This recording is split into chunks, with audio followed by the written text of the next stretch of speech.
बबुआ घर अइलन हो? हाँ आवते बाड़न रास्ता में बाड़न।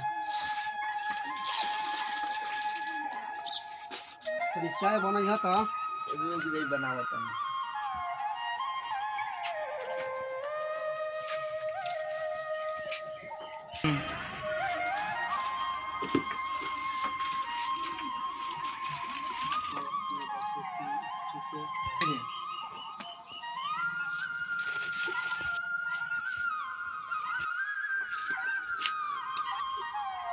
बबुआ ताये बोलन हो? गोराते बाबू खुश रहो। काहे इतना लेट भइल बबुआ? बस ना मिलते रहे। खुश रहो खुश रहो। खाना बनाओ भूख लागल बा। ठीक बा बनावत नहीं। महल बनावे दुनिया ठेला चलावे जिया के खेला समझ में ना आवे जिया के। का हो बबुआ? का हो चाचा? आवा आवा आने आवा है आवा बैठो तड़े घरे बबुआ। बहुत ही चाचा कोटा छुट्टी मिले होता आइल बानी गावे। चलो ठीक बा गांव घर घूमे के चाहिए। पढ़ाई लिखाई बढ़िया ले चलता नु? हाँ पढ़ाई तो पढ़ते भाई तू तो देखते बारो। का देखो तनी सरकार कुछ करते नहीं के पढ़ला लिखला में कुछ बा ना। फार्म और हम कुछ आवते नहीं के का कइल जाई।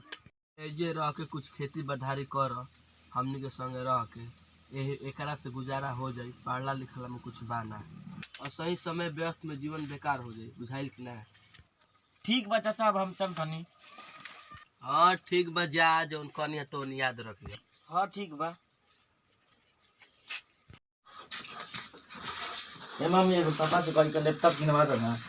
जो अपना पापा से कहो। तू कहा ना मम्मी प्लीज।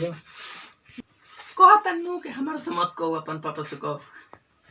का भइल हो? तनी गुड़ मिठाला या त बधारी जाए के बा।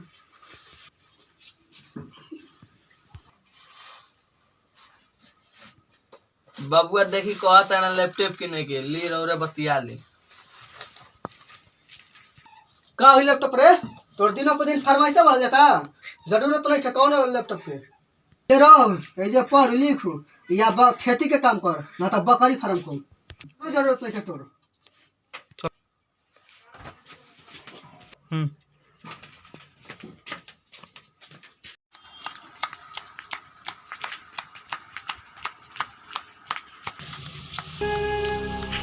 साला गाँव में रह के जिंदगी बर्बाद करे से बढ़िया साला पुल से कूद के जान दे दिया। लेकिन ना यार, अगर हम इस जिंदगी के जंग हार के जान दे देते नहीं तो फिर कबू हम बता ना पाइबे दुनिया समाज के कि अगर आज हम बेरोजगार बनी तो काहे बनी। ना ना हम ना मरब, हम लड़ब दुनिया और भ्रष्टाचारी सरकार से। अगर भगवान जिंदगी दिले बड़े तो इससे बर्बाद ना हुई हमारी जिंदगी। हम लड़ब और इतिहास बनाई और ओकरा खातिर लड़ब जे दर्द के सह नहीं पावत और अपन आत्महत्या कर लेता। ना हम ना मरब। लग जाई 8 साल परीक्षा देता इंजा मेरिट लिस्ट में नाम नहीं खियावत। साला हिकारा संगे राजना रहत घूस देलस नौकरी हो गई। साला जा हर बंदे का पैसा के बिना कोनो कामे नहीं होत। पैसे पे सब बा। घर परिवार में भी और समाज में भी चले में लाज लगता। साला अपना ना भ्रष्टाचारी हो गइल बा। पता ना आवे वाला समय में बिहार के का होगी। कोई का जन अभी उहे भ्रष्टाचारी बा। यार कुछ ना कुछ हमनी के करे के पड़ी। दोस्त का होई जौन अभी हमनी के कर नहीं जा पावत। ये सोचता आज हमनी के पीछे रख ले बा। के घूस देता और के घूस लेता। हम बाबू माई के खाता और खाऊ में लाज लगाता। के का कोइला कुछ करे के पड़ी। याद करो जया गांधी जी अकेले रहलन फिर उनका संगे पूरा देश साथ हो गई। यार बात तू ठीक कहता हुआ लेकिन हमने भी क्या रास्ता बा का कइल जा सकता। रास्ता दारू पी के पुलिस ले धराई रहू आ पुलिस तोरा ला का कइले रहे। का कोइले रहे? पैसा ले छोड़ देलस। एक्शन वीडियो बनेले रहे और वीडियो में तोरा से का कइले रहे? ये कह हम इनका से पैसा नहीं लेले। काहे कहलस? अगर हमनी के केस भी करम जा त पब्लिक मानी ना। अगर ताकि तोरा पास अभी प्लान बा हमनी के के लाइट टेप चिप लावे के पड़ी। पापा के दुकान से के नजर से बचाओ यार, बहुत मुश्किल है। ये कहता होता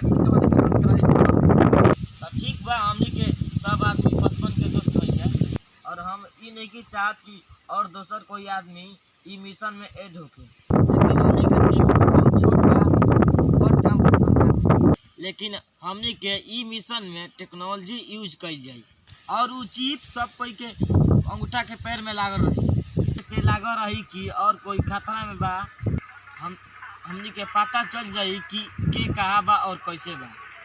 ठीक बा, लेकिन प्लान का बा बताओ। चलो ठीक बा, आवा बताओ तनी। बोला सब भाई ना तो हाथ से निकल जाई, टाइम हो गई।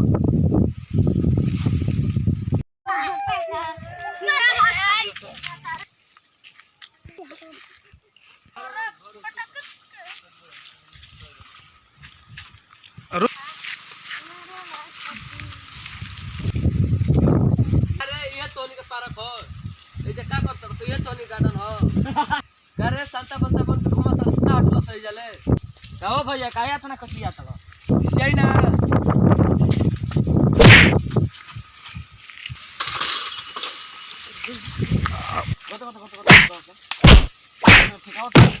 रुको जल्दी लेके बाना चलो कबार तो हम चले।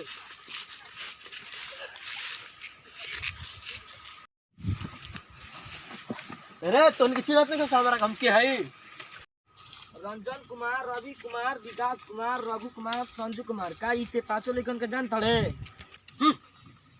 ई उहे पांचों लइका हवन जो पिछला साल अपन हाथ आत्महत्या कइले रहन। ते नौकरी उहे लइकन के देले बाड़े जोन अनपढ़ गवार रहस, जेकरा पास पैसा रहे और ई पांचों लइका बेरोजगार रहस और अपन आत्महत्या कर लेलस और इकर सारा जिम्मेवार ते बाड़े और इकरा बदला में ते 2 करोड़ रुपया ले ले बाड़े। हम तो उहे कोई नहीं जो लोग करता ते उहे करबे जोन सब कोई करी। ते त पढ़ाई के अहमियत जानत रहनु।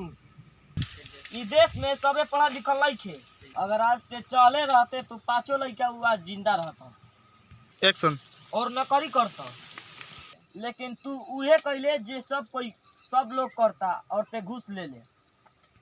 जब अब हम तोरा का जीवन देते जीवन ते ले, छोड़ दे भाई। ठीक बा, तोरा के हमनी के ना मारन जाते, अपने आप के गोली मार लेबे। पढ़े गोल बानू, अब ते देख ले तोर बेटा 4 बजे पढ़ के आई और तोर बेटा चाहिए या तोर अपन जान चाहिए, लेते भी हिसाब कर ले। अब ते ले शिक्षक लेदर त्रिपाठी हो। हम FCI में BS पद पर बानी। हम बहुत लइकन के जिंदगी बर्बाद कइले बानी और घूस लेके नौकरी लगौले बानी। जौन पढ़ल लिखल लइका बेरोजगार होके अपन आत्महत्या कइले बाड़े, ओकर सारा जिम्मेवार हम बानी। हम अपने आप के गोली मारे जाता नहीं, अपन मौत के जिम्मेवार खुद बानी।